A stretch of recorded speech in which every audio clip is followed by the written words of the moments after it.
This is what it looks like to have gambled your life and won. Most of these 86 migrants are under the age of 18.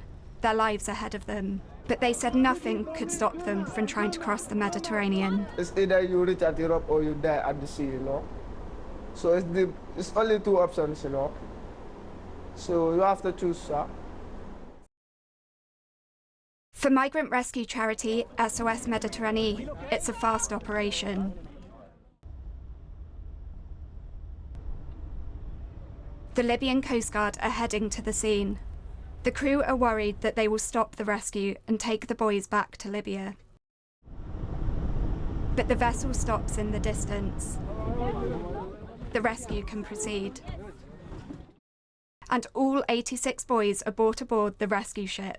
Some are suffering from dehydration, but others waste no time celebrating.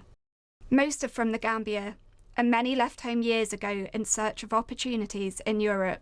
The young migrants we spoke to asked to remain anonymous as they shared traumatic details of their journeys. I got to lose my father, so we only left with my mom. So the least you can do is to feed out the family, and so the only solution for me is to leave the country and go for hustle for myself. Many boys say they have attempted the crossing multiple times. 7 times I have been trying to cross the Mediterranean Sea. I have tried to cross so many places.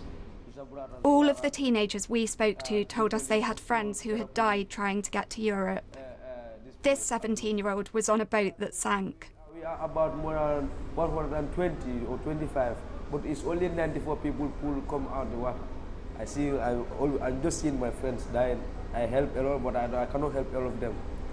Yeah. The boys settle into life on board. This 18-year-old, speaking to us from the ship's medical centre, says it's a world away from the journey he took with smugglers across the Sahara. There was a single mom there with her little baby. The little child was crying. The child was even less than a year. Wallahi, I saw that Arab man take that a very strong pipe and beat the little girl, that small girl, till she teared this. There was blood coming from the mouth of that small child. The suffering continued in Libya, where many spent time in detention centres after failed crossings. They will beat you so mercilessly, Yeah, this is my friend that I'm talking about.